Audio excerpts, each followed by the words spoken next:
సర్కార్ కొలువు ప్రైవేట్ కొలువు రెండిటి నడమ తేడా ఏందంటే ఒక్కసారి సర్కార్ నౌకరీ వచ్చిందంటే చాలు అది పోదు. ఏదన్నా తప్పు చేస్తే తప్ప దాన్ని పీకేసే హక్కు ఎవ్వరికి ఉండదు. అదే ప్రైవేట్ కొలువులు అట్లా కాదు. మనకు నచ్చకున్నా మనమే పోవాలి, కంపెనీ వాళ్ళకు నచ్చకున్నా మనమే పోవాలి. అట్లని చిన్న చిన్న కంపెనీలు అనుకునేరు సుమా, దునియాల బగ్గ పేరు పోయిన కంపెనీల హాలత్ కూడా గిట్లనే ఉంటుంది. కావాలంటే చూడు. ప్రైవేట్ కొలువులంటే తుమ్మితే ఉసిపోయే ముక్కన్న ముచ్చట అందరికీ ఏర్కున్నదే. అగో అట్లనే ఉంది ఇప్పుడు సాఫ్ట్వేర్ నౌకరీ చేసేటోళ్ళ కథ కూడా.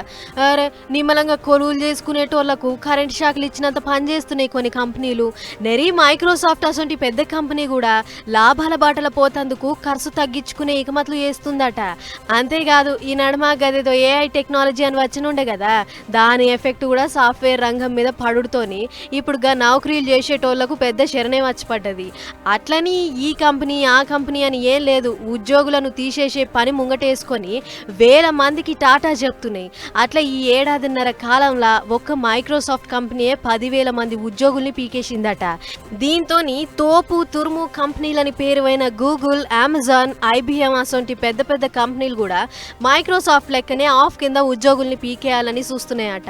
అట్లా ఈ 2025లో అన్ని కంపెనీలు కలిపి ఏం తక్కువ 61,000 మంది ఉద్యోగులను పీకేసినాయట. అంటే చూడురి సాఫ్ట్వేర్ నౌకరీల పరిస్థితి ఎట్లుందో. వేలకు వేలు పోసి పెద్ద పెద్ద కోర్సులు నేర్చుకొని కొలువు తెచ్చుకుంటే కంపెనీలేమో గిట్ల చేస్తున్నాయి. మరి జోలంతా ఏఐ పుణ్యమో లేకుంటే కంపెనీల సాటు ముచ్చట్లో తెలియదు కానీ బడా కంపెనీలన్నీ ఉద్యోగుల్ని పీకేసే పని మాత్రం ముంగటేసుకున్నాయి. మరి ఇన్ని దినాలు ఏసీ అర్రలలో కూర్చొని కంప్యూటర్ల ఒత్తిన గాళ్ళంతా ఏం చేసి ముంగడబడతారో ఏమో గాని, ఎంత పెద్ద కంపెనీ అయినా ఎంత పెద్ద కొలువు అయినా ప్రైవేట్ నౌకరీకి గ్యారంటీ లేదన్నది మాత్రం నిజమని సమజైతుంది ఈ ముచ్చట చూస్తుంటే.